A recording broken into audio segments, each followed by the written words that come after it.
Ya tenemos por la vía telemática al economista Marco Flores, ex ministro de Finanzas. Vamos a pasar a otro tema, el tema económico. Economista, buenos días, gracias por aceptar conversar con Ecuador en directo. Bienvenido. Buen día, Jaime. Buenos días, Gustavo. Un saludo cordial para ustedes y para su audiencia. A la orden. Economista, ¿cómo terminamos este 2023? Bueno, hemos visto que los trabajadores del sector público están reclamando sueldos que no les han pagado todavía. Con mucha pena veíamos antes de ayer a los trabajadores del Hospital Verdi Ceballos, de Portoviejo, creo que es este hospital, que reclaman sus salarios. Vimos también en los exteriores del Ministerio del Deporte que los deportistas han tenido que ir a tocarle la puerta al ministerio y hacer plantones porque no les han pagado tampoco sus salarios. Hemos visto también a otros ministerios que también hay gente que no tienen sus salarios todavía en sus cuentas. El municipio de Paján también protestaba antes de ayer porque no les han depositado sus sueldos. Y no son sueldos de un mes, son de 2, 3 meses. Economista. Claro, uno de los problemas graves que tenemos en el Ecuador es la situación de la economía y fundamentalmente el tener la economía fiscalmente en ruinas. Pero tenemos un problema todavía mayor con la inseguridad. ¿Cómo termina este año? Lleno de inseguridad, lleno de preocupación de las gentes, de las familias, que no pueden realizar sus actividades normalmente, los negocios cierran, despiden trabajadores, nadie tiene tranquilidad para trabajar, la inseguridad matando a la gente, extorsionando a la gente y además destruyendo la economía. A eso se une un manejo económico verdaderamente deplorable, que a usted es uno de los testigos directos que lo hemos venido diciendo durante todo este año. El manejo que hacía Lasso, el manejo que hacía el ministro de Finanzas de Lasso, el señor Arosemena de la Economía, no podía ser más deplorable. Arosemena le mentía al país de que los motores de la economía rugen, de que están dejando una economía para el despegue, de que el crecimiento económico se recuperaba, es decir, todo lo que hemos oído este año. Y habíamos analistas que decíamos todo lo contrario, que le alertábamos al país que lo que se estaba dejando era en ruinas la economía.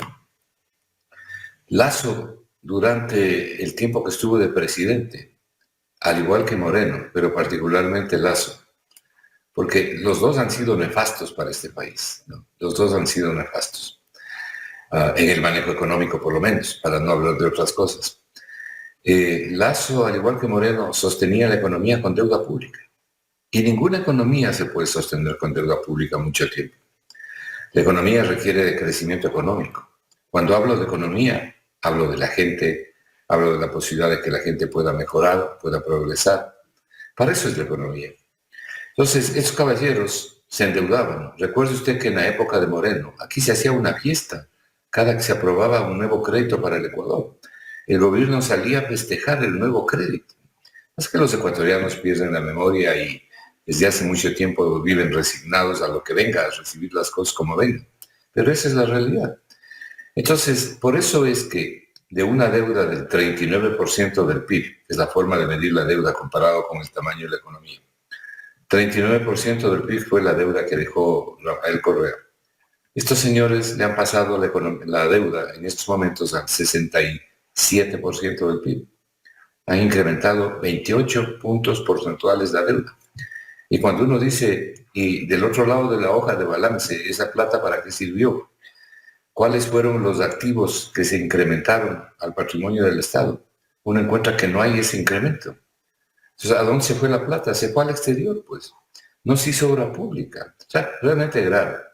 Entonces, ellos han venido acumulando deuda pública y endeudándose con los multilaterales, endeudándose internamente. Incluso le colocaron bonos al COSEDE, que es la agencia de seguros que se supone que garantiza los seguros de la gente en los bancos privados.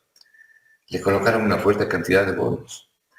Y claro, han venido o escondiendo la basura debajo de la alfombra, pasando 1.500, 1.700, 2.000 millones de dólares del presupuesto corriente para el año siguiente. Es decir, haciendo todo este tipo de maromas para engañarle a la gente. No pudieron conseguir el financiamiento que requerían este año. No lo pudieron conseguir en su totalidad. No es que no se endeudaron, pero consiguieron la mitad de la plata que necesitaban. Entonces venían escondiendo, negando y negando. Acuérdese usted las cosas que decía el señor Arosemena, ¿no? Con este disfraz de movimientos de manos y todo lo que él hacía y todo lo que le decía a la gente, que además la gente debería haberle repreguntado. Bueno, llegamos al mes de noviembre y claro, la cosa explota. Y explota porque esta gente ya se iba y porque venía el nuevo gobierno. Entonces el nuevo gobierno ha recibido toda esta calamidad. Pero los que hemos recibido esta calamidad somos los ciudadanos que vivimos en este país. El gobierno administra la economía. Y esa es la situación que tenemos actualmente. No había plata para pagar los sueldos del mes de noviembre y en el mes de diciembre la situación se complica aún más porque por ser fin de año, primero hay que pagar el 13º sueldo y hay que pagar obligaciones de deuda y también hay que pagar el sueldo regular del mes. Entonces el ministro de Finanzas que ha nombrado el señor Noboa anda raspando la olla, tomando fondos de la corporación financiera, anunciando que quiere vender parte del oro para ver si le anticipan las utilidades, sacando dinero de las cuentas que puede, endeudándose con el que puede, usando los recursos de los multilaterales. Y no le daba más porque la situación era realmente crítica. Hasta ahí. Pero ahora viene la segunda parte, que ya no es de responsabilidad de Lasso, es la responsabilidad del gobierno actual. No nos ha dicho a los... Mire, el próximo año se requieren 10.000 millones de dólares para financiar el presupuesto. Eso significa que faltan, en un presupuesto de 30.500 millones, faltan 10.000 millones de dólares para financiar. Eso es casi el 33% de todo el presupuesto, lo que falta. Una desgracia fiscalmente enorme. Esa cantidad es muy grande para financiarlo todo con deuda. No solo porque el Ecuador no va a poder lograr ese financiamiento, sino porque es una cantidad elevadísima, ¿no es cierto? Y el Ecuador tiene muchas puertas cerradas. Economista, Entonces, ¿y de dónde pueden sacar ese financiamiento? A eso voy. Parte de ese financiamiento, yo generosamente calculo que la mitad puede ser mediante deuda interna y externa. Es decir, plata a los multilaterales y colocación de bonos en el mercado local. Claro, colocación de bonos en el mercado local en una época de recesión, de contracción de la economía como la que sufrimos en Ecuador, no es buena porque contrae la demanda. Este gobierno ya le ha colocado bonos a los bancos privados, al sistema financiero nacional. Eso significa reducir la cartera de crédito, significa contraer aún más la demanda y eso tiene impacto en el consumo, en el crecimiento, en fin. Pero de todas maneras, digo, la mitad de ese financiamiento puede conseguirse en el mercado local, o sea, dentro del Ecuador, y la otra mitad en el exterior. Pero para los otros, al menos 5.000 millones de dólares, el gobierno no ha dicho una palabra respecto de un plan económico que le genere ingresos permanentes. No tenemos ese plan económico, no sabemos qué es lo que tiene el gobierno pensado para ofrecer una solución duradera y adecuada al país. Perdón que le interrumpa. Dentro de ese financiamiento está también las ofertas de campaña que hizo Noboa, el financiamiento del bono ese para las mujeres solteras de $60, los 200.000 cupos para los jóvenes bachilleres que van a las universidades. Me imagino que eso significa más inversión en educación, el 10% a la salud que él dijo que iba a cumplir en su campaña. ¿Todo esto está allí? Y no se olvide de la jubilación mínima de igual al salario básico, ¿no? Uh-huh. No, nada de eso está ahí, pues si no se puede pagar lo que hay. Imagínense con este tipo de gastos adicionales. No hay plata para cumplir con los compromisos ya existentes, peor para nuevos compromisos. Y algo realmente lamentable es que el Banco Central pronostica que este año la economía crecerá 0.8% del PIB. Es decir, el incremento en el PIB sería menos del 1%. Eso es realmente lamentable porque reduce, para empezar, reduce las posibilidades de progreso de la gente drásticamente. Contrae la tasa de crecimiento de la recaudación impositiva, los aportes al seguro, en fin, porque la base tributaria es menor. El Ecuador requiere crecer al 5% y el Banco Central dice que crecería a menos del 1%. Entonces, para poder redimir esa situación, se requiere inversión pública. Pero para que haya inversión pública se requiere generar los recursos para que haya inversión pública. Este país no necesita más impuestos, está saturado de impuestos. Lo que requiere es colocar bien los impuestos y dejar de hacer los regalos que se están haciendo por ley aquí a grandes empresas que no necesitan este tipo de regalos bajo el pretexto de zonas francas, alianza público-privadas, en fin. El verdadero empresario lo que busca es seguridad jurídica, una rentabilidad razonable, un mercado adecuado, en este caso el mercado ecuatoriano, que tenga capacidad de compra y posibilidades para que le dejen trabajar. Eso es lo que busca un inversionista. Los verdaderos inversionistas no buscan que les regalen la plata, no buscan que les regalen los impuestos. Entonces, frente a eso tenemos una situación económica como la acabo de describir. Y eso a su vez afecta a la inversión, pero sobre todo nos afecta aquí a los ecuatorianos. Mire, yo creo que es la primera vez que hasta los neoliberales están diciendo que es necesario que el gobierno clarifique cuáles son las medidas económicas que le va a ofrecer al país sin sacrificar a la gente de ingresos medios, de ingresos bajos y peor aún a los pobres. Pero no tenemos una respuesta. Lo que le vemos es al ministro de Finanzas haciendo parches fiscales, tapando huecos. Pero la economía no es tapar huecos. Entonces, y tampoco se puede seguir tapando huecos indefinidamente. Usted requiere una política económica consistente que genere los recursos necesarios y que pueda ofrecer realmente posibilidades de progreso a la gente. Esto es lo que todos estamos esperando. Estamos dialogando con el economista Marco Flores. Le vamos a dar paso a mi compañero Gustavo Jiménez, que está en otro punto con más inquietudes. Muy amable, Jaime. Economista, buenos días. Tengo 3 preguntas puntuales que son muy del día a día en la población. Ya se habla del análisis de la focalización de los subsidios. Un tema tan delicado que ha tomado inclusive el derrocamiento de gobiernos. Estamos en la situación de analizar cómo focalizar el subsidio del combustible y de tantas otras cosas en este país. Sí, esa es la pregunta hoy por hoy. Primero, Gustavo, la focalización de los subsidios se viene discutiendo en este país desde hace 40 años. De manera reiterada se habla de la focalización de los subsidios. En el gobierno de Moreno, en el gobierno de Lasso, hablaban de que la tecnología permite con la placa del auto, es decir, una serie de tonterías que se decían, dice, para focalizar los llamados subsidios a los combustibles. Y nunca ha ocurrido tal cosa. Y yo dudo mucho de que ocurra una verdadera focalización. Porque no se puede hacer. Hay otras cosas que hay que hacer.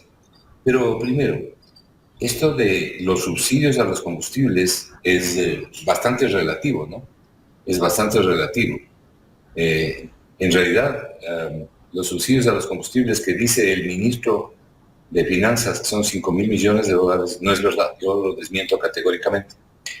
Y me baso en las publicaciones del Banco Central del Ecuador. Yo he puesto un par de artículos sobre eso en las redes sociales, explicándole a la gente cuál es la situación de los llamados subsidios.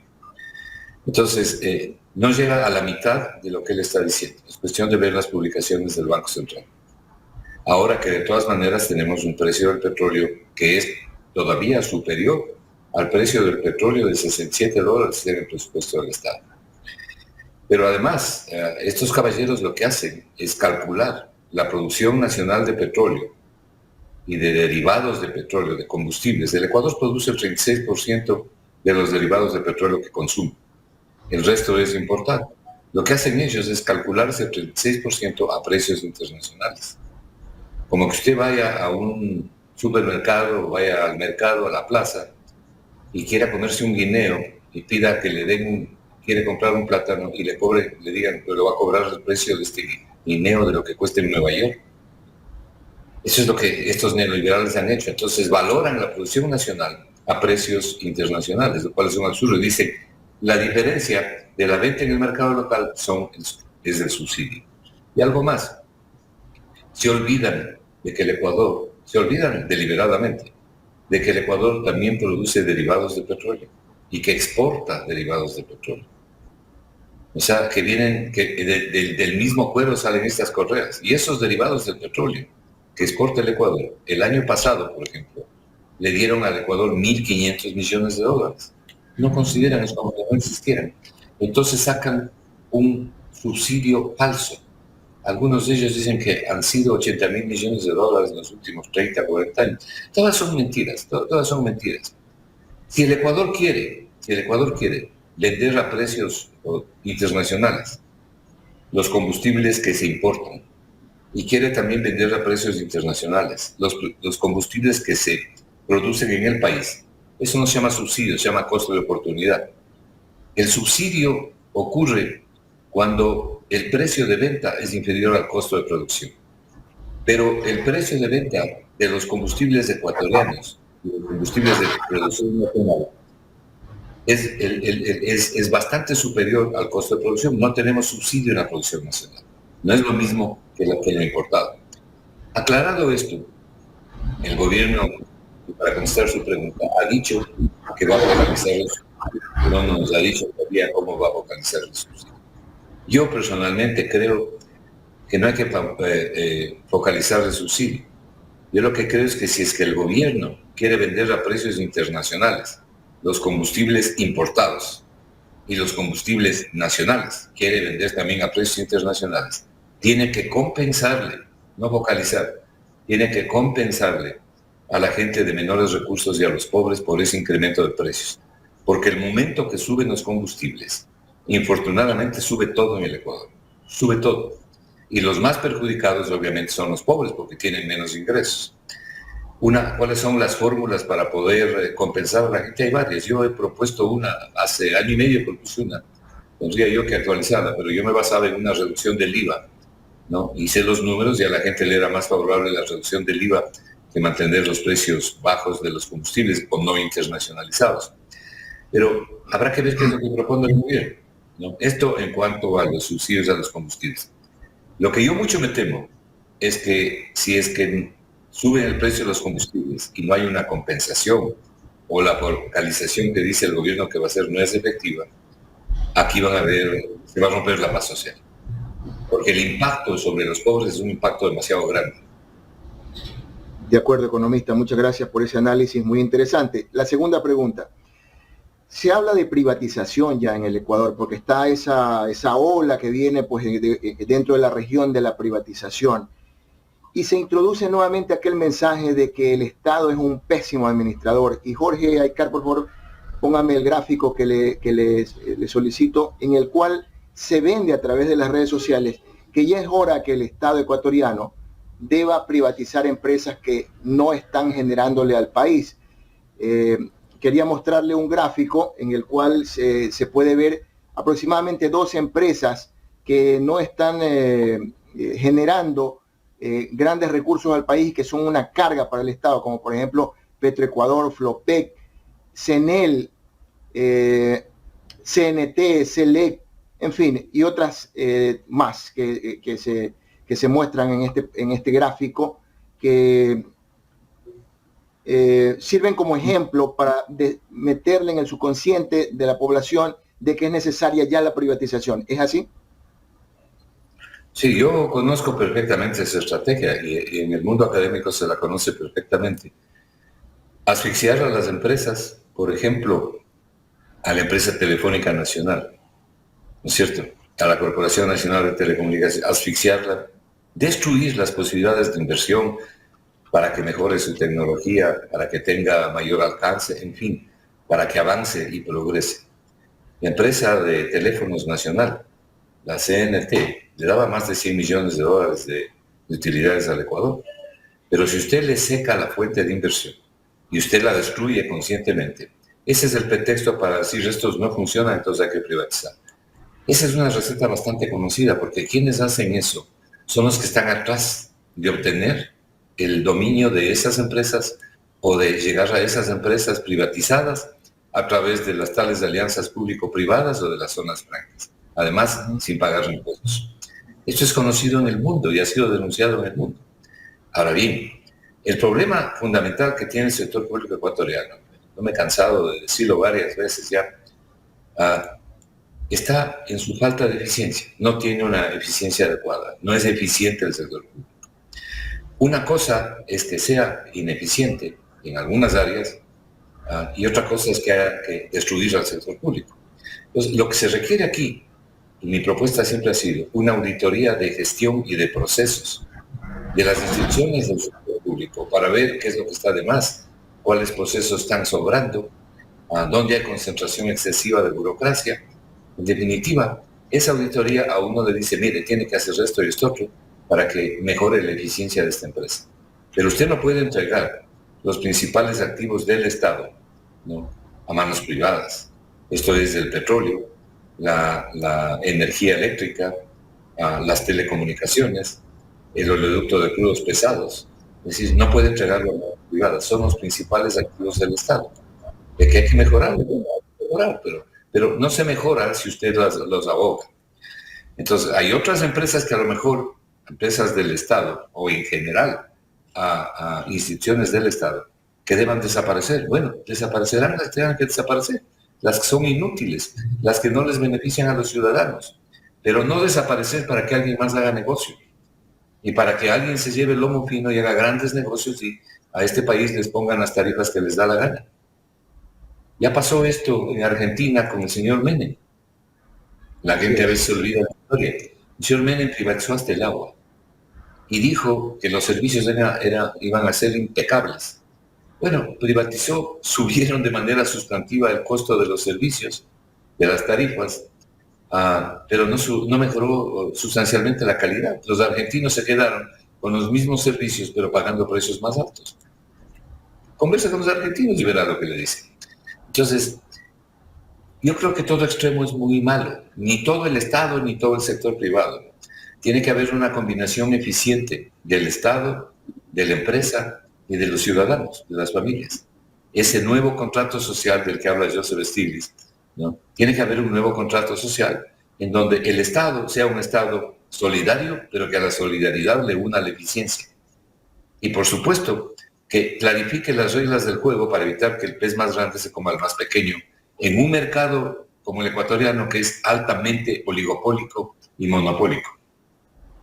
Esperemos que exista esa voluntad política, economista. Mi tercera y última pregunta. La gente tiene que exigirlo. El problema es que la gente se resigna.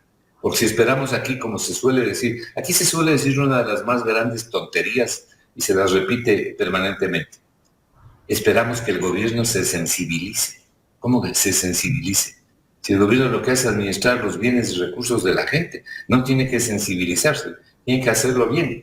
Pero la gente tiene que exigir, ¿no es cierto?, que se generen las políticas adecuadas para que haya progreso para todos, para todos. De acuerdo. Finalmente, de mi parte, economista, ya está el proyecto de ley energética. Se habla pues de potenciarle energías renovables y en ese mismo proyecto se invita a la empresa privada y de alguna manera hay quienes dicen que lo que se está haciendo es privatizar también el sector energético, porque ¿quiénes van a ser los beneficiados finalmente de este proyecto si se le invita a la empresa privada a manejar el sector eléctrico? ¿Cuál es su opinión? ¿Es conveniente para el Estado esos ingresos o no? Bueno, primero en el mundo, hoy por hoy hay un artículo de Bloomberg que yo recomiendo a la gente que sigue la economía que lo lea, sobre las energías renovables. Es un buen artículo que muestra más o menos cuál es el mapa de energías renovables en Latinoamérica. El mundo va hacia las energías renovables, hacia la generación sana, la generación verde. Esto no quiere decir que va a desaparecer el petróleo va a seguir siendo protagonista. Pero estamos buscando energía eólica, estamos buscando energía hidráulica, en fin, fuentes renovables y además que cuiden la naturaleza. Esa es la tendencia del mundo y eso es lo que se debe hacer. La generación eléctrica requiere de inversiones fuertes. El Ecuador no tiene el dinero.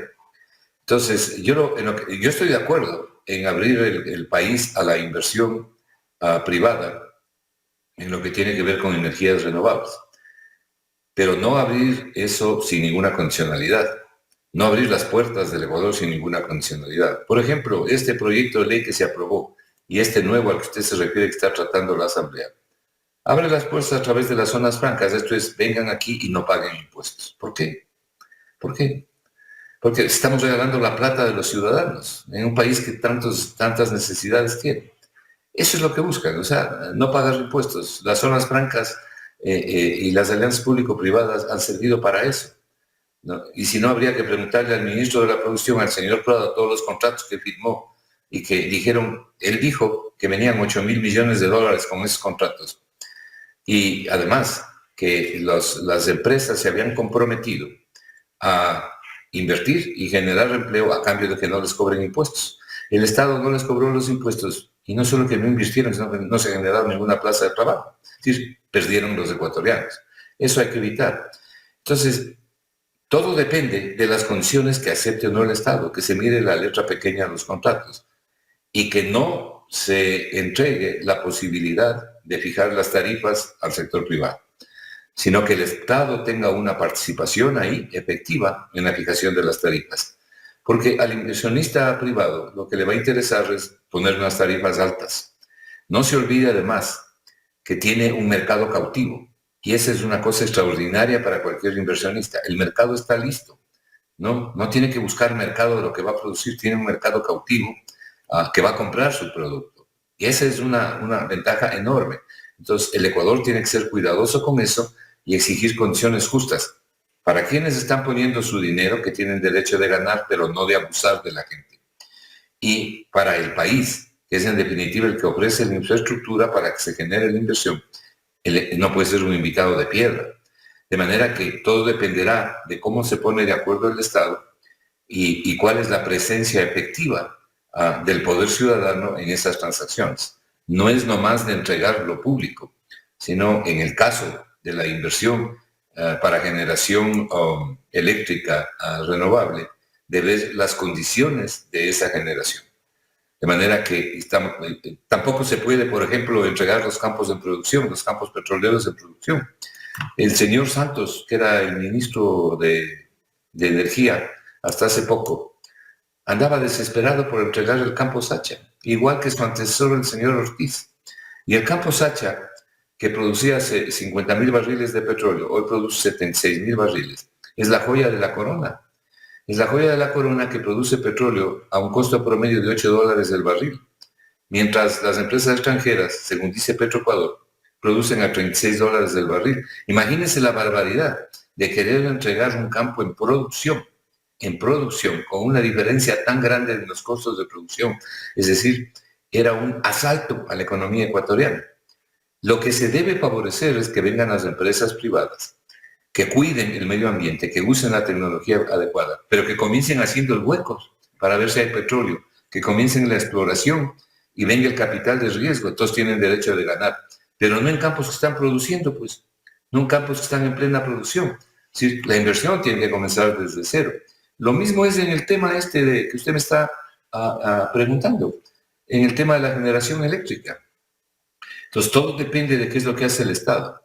El Estado lo que no puede es cerrar un ojo al negocio. Eso es lo que no puede ni debe hacer. Pero la ciudadanía, ¿no?, tiene que estar vigilante, tiene que estar atenta, como sucede en todas partes del mundo.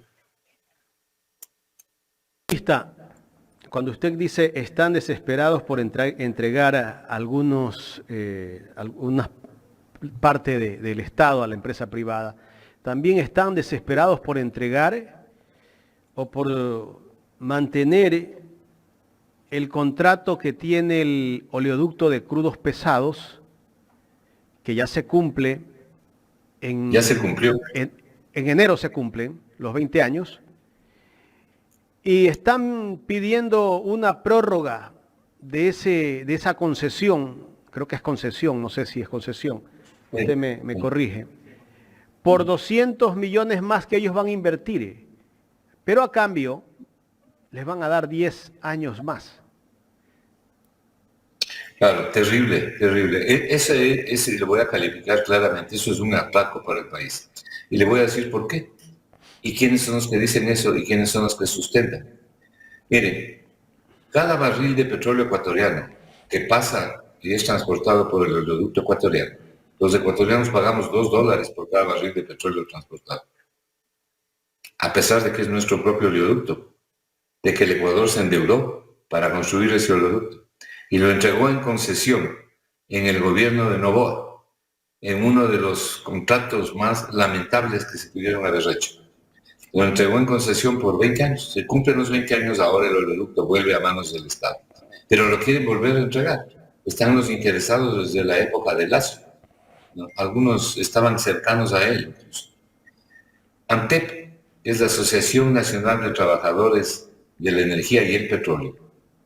Presentó un estudio que está colgado en la página web de ANTEP, ANTEP, ANTEP. La gente debería mirar lo que dicen ellos. Son los técnicos ecuatorianos, profesionales de excelencia como David Almeida, que señalan que si el Ecuador nuevamente entrega el oleoducto, el país va a perder 2.500 millones de dólares. Y ahí están las cifras, ahí están los números. De manera que el oleoducto debe quedar en manos del Estado y debe ser administrado por Petroecuador. Todos sabemos que Petroecuador tiene muchos problemas, pero con problemas y todo, el costo de producción de barril de petróleo de Petroecuador es $17, un poco menos de $17. Y el de las empresas privadas, sin esos problemas que tiene Petroecuador, es más del doble. Son $37 el costo de producción de las empresas privadas. Y Petroecuador, con todos los problemas, produce a 17. Bueno, Petroecuador ha manejado el otro oleoducto, el SOTE. Lo ha manejado 50 años con el dedo meñique. Y lo ha manejado bien. Y ahí está el SOTE, un oleoducto viejo, prestando servicios eficientemente. Lo que pasa es que se le quiere negar la posibilidad al Estado ecuatoriano de administrar su propio oleoducto. Eso no se debe permitir, no es bueno para el país, no es bueno para la economía, sobre todo no es bueno para la gente y tampoco es bueno para el gobierno. Eso debe ser administrado por Petroecuador. Y claro, las inversiones que se requieran salen de ahí mismo, pues porque el tema petrolero genera ingentes cantidades de recursos. No de otra manera es que hay interesados en administrar el oleoducto.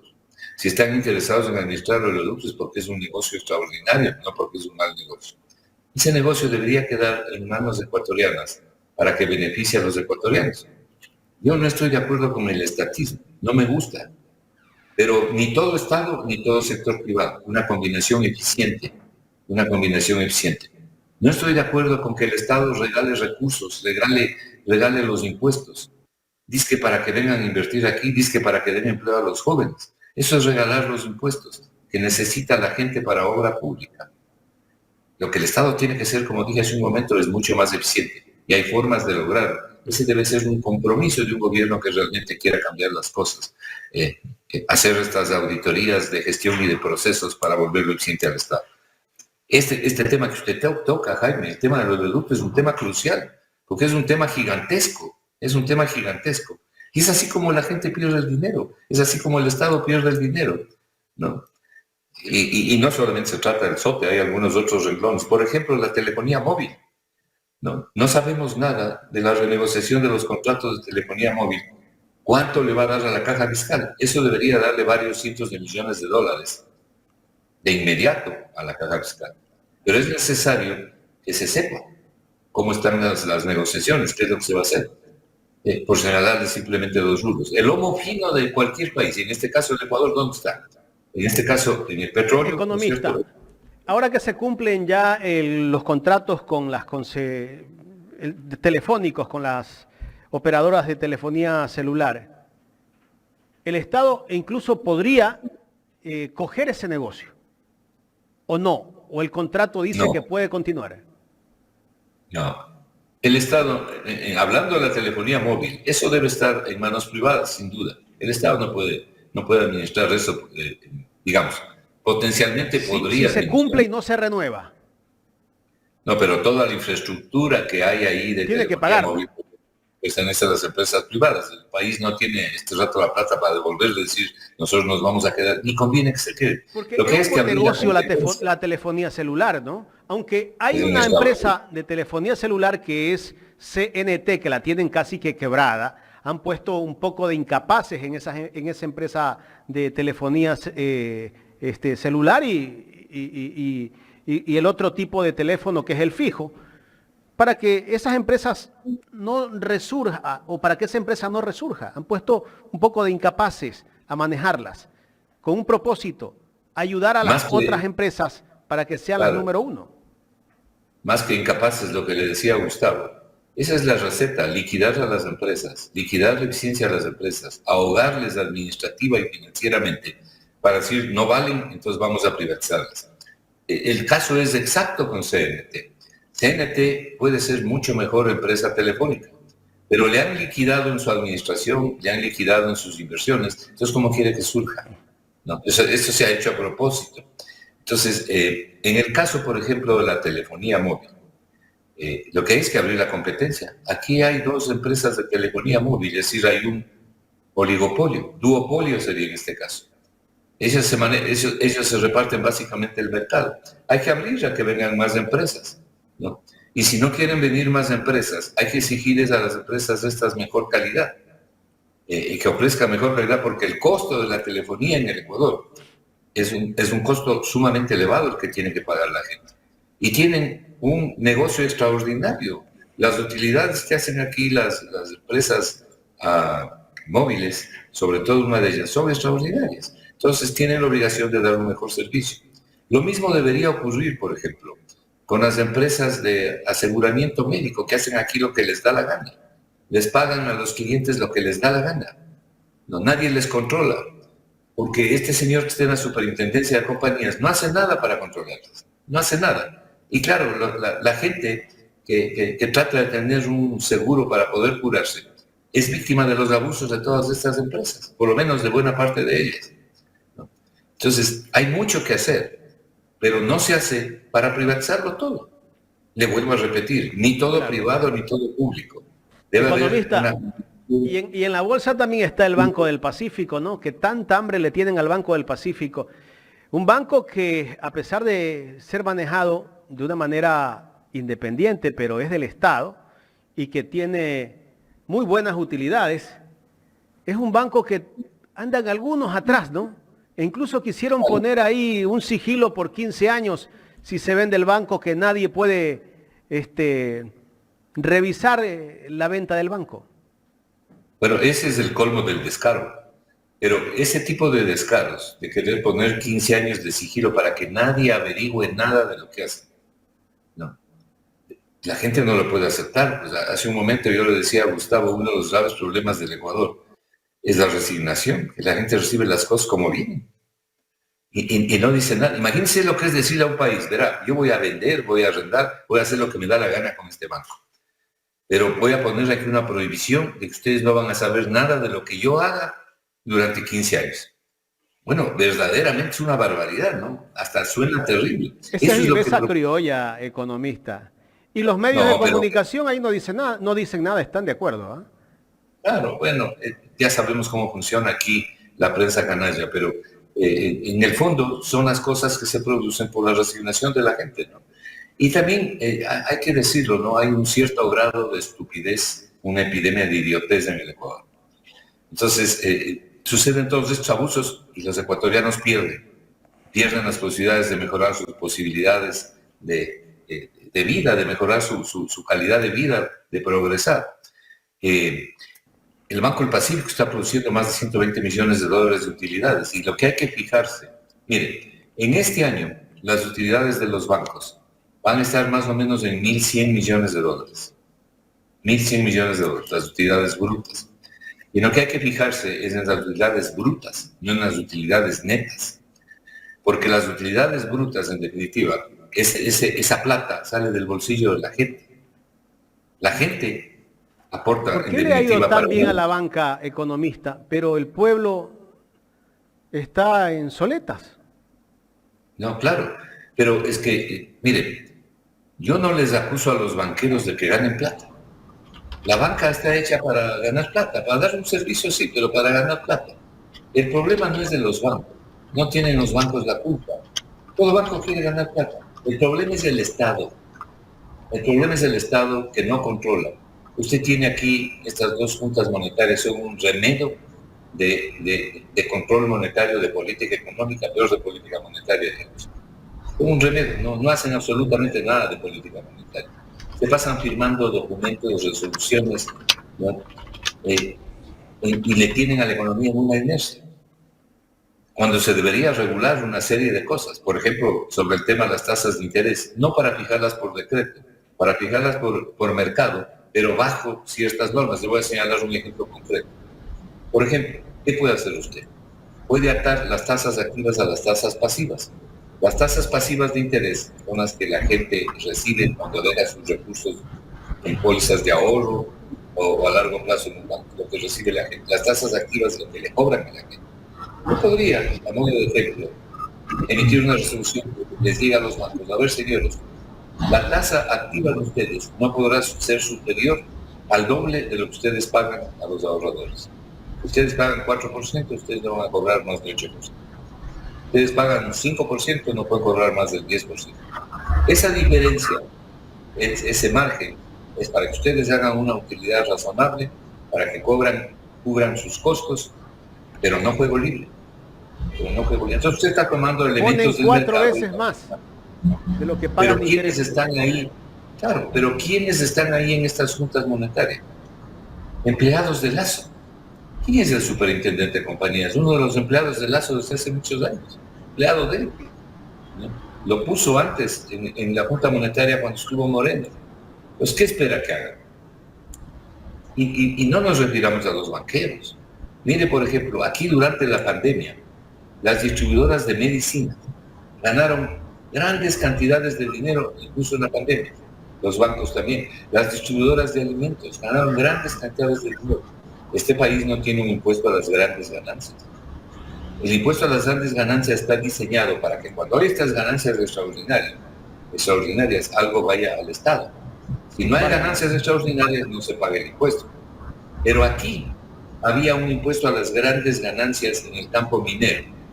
Y Martínez, el ministro de Finanzas de Moreno, entre gallos y medianoche, cuando se aprobó la ley de fomento productivo en el año 2018, a través de un reglamento, eliminó ese impuesto. Y la gente ni siquiera se enteró. Entonces, no tenemos un impuesto a las grandes ganancias. Esto no es culpa de las distribuidoras de alimentos, de medicinas o del sistema financiero. Es culpa del Estado, que no regula adecuadamente. Regular adecuadamente quiere decir que tampoco va a matar al inversionista, ¿no? Pero tampoco se puede permitir estas enormes tasas que tiene el Ecuador. Y así por el estilo. Economista, Todos tienen manos de eso. le cuento algo. Yo saqué una vivienda con un crédito hipotecario, pero sacando la cuenta de todo lo que tengo que pagar en 25 años, termino pagando 3 casas. Crédito hipotecario con el Seguro Social, imagínense. Con el banco del Seguro Social. 3 casas termino pagando. Eso me parece que es demasiado. No sé hasta qué punto el Estado puede permitir que se pague una tasa de interés tan alta para una vivienda. Claro. Y a propósito del Seguro Social, el otro día en una conversación del Foro de Economía, me enteré de algo, le voy a dar la primicia. El Seguro Social está queriendo titularizar su cartera con un banco europeo. Y la propuesta del Banco Europeo es: nosotros colocamos en el mercado las notas, o sea, una especie de bonos que emitiría el Seguro Social, la Seguridad Social, el BIES completamente, el BIES. Ellos emiten notas, bonos, y este banco coloca en el exterior, pero a tasas de interés sobre el 10%. Y la propuesta es colocar $1.500 millones. Dice este banco en el documento que se estaba leyendo, que ellos podrían conseguirse financiamiento hasta 4.500 millones de dólares. Pero piden, a cambio, que el BIES garantice con su cartera de crédito el equivalente al 150% de las notas que pedirían. Y hablan de que la tasa de interés no sería inferior al 10%. Entonces yo me pregunto, ¿para qué quiere el BIES 1.500 millones de dólares colocados a tasas de interés de al menos 10%? ¿Para qué quiere? ¿Qué va a hacer con esa plata? ¿Le va a hacer un préstamo al Estado? ¿Qué va a hacer?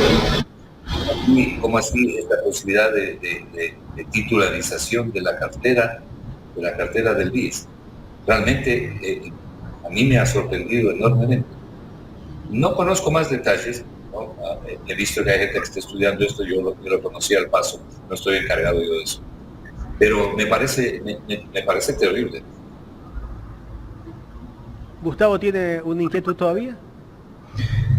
Bueno, la verdad es que escuchando todo esto me deja a mí una gran incertidumbre de lo que se vendrá, economista y Jaime, porque como en este país estamos acostumbrados, o los gobiernos por lo menos están acostumbrados a copiar los malos ejemplos de otros, ya se habla inclusive de que esta medida, y hablo lógicamente de la reacción de las redes sociales, ¿no?, que es un tema importante, un termómetro importante a medir, de que esa medida que se tomó en Argentina del presidente Milei, de haber dejado en la calle a más de 7.000 empleados públicos por el hecho de que la economía del Estado no daba más, se pueda replicar acá. Yo ayer conversaba con unos amigos economistas también, y ellos me decían que es muy probable que no se dé por el hecho de que está en un año electoral, pero que la situación económica es tal que lo va a obligar al Estado a tomar decisiones fuertes dentro de la burocracia. ¿Usted cree cierto eso? Es posible, todo depende de quién esté en la presidencia. Pero sí, el año electoral siempre condiciona a los mandatarios en cuanto a sus decisiones, a unos más, a otros menos, pero siempre condiciona. Ahora, si usted quiere reducir el tamaño del Estado, hay una buena fórmula para reducir el tamaño del Estado, haga que la economía crezca más rápido. Entonces, ¿por qué? Porque usted tiene una fracción. En el numerador está el gasto público, o sea, el tamaño del Estado. Y en el denominador está el tamaño de la economía, o sea, el PIB. Resulta que en el Ecuador el denominador no ha crecido muy poco. Entonces tiene una relación gasto público alta. Si el denominador, o sea, la economía, hubiese crecido al ritmo que debía haber crecido, el tamaño del Estado, la fracción, que es lo que están hablando los neoliberales, sería mucho más pequeño. Pero es la ineficiencia de ellos la que ha llevado a que esa fracción sea más alta de lo que debe ser. Y le doy un dato adicional. Actualmente el tamaño del Estado ecuatoriano es 39%. Es decir, el gasto del Estado ecuatoriano equivale a 39% del PIB. ¿Sabe cuánto es en la Unión Europea y en la eurozona? ¿No? Es el 51%. Entonces, lo que nosotros necesitamos aquí, como le decía hace un momento, esto no quiere decir juego libre para que crezca la burocracia ni nada de eso. Le estaba proponiendo hace un momento estas auditorías, para lo cual hay que llamar a los organismos internacionales, y al Ecuador no le costaría nada, le costaría muy poco. Decir, señores, ayúdenme, ellos tienen expertos en la materia, ayúdenme a hacer estas auditorías de gestión y de procesos, comenzando con el gobierno central y luego con todo el sector público, para definir los cuellos de botella, lo que se debe cambiar, lo que se debe eliminar, en dónde se debe fortalecer las áreas, quitar tanta tramitología que hay. Hay procesos aquí de 10, 15 pasos que a lo mejor se resuelven en 3 o 4 pasos. Todo eso se consigue con las auditorías. Usted tiene un sector público más eficiente, como es el sector público europeo, es mucho más eficiente que el ecuatoriano.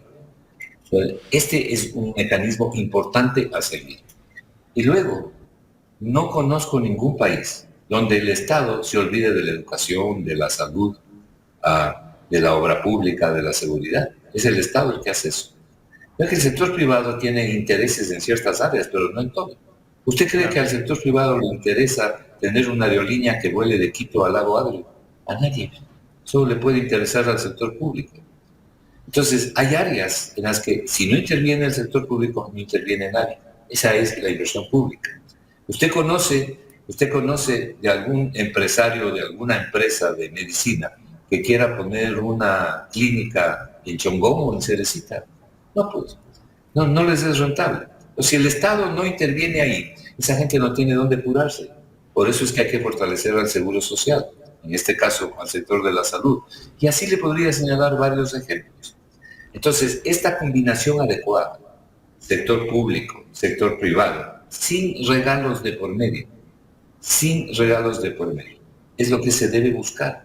Y es lo que han buscado otros países como los países europeos, comenzando por los países nórdicos. Los países nórdicos donde la calidad de vida de la gente es extraordinaria, la educación es extraordinaria, la salud es gratuita. Es decir, los servicios públicos que se presentan y se dan ahí son realmente extraordinarios.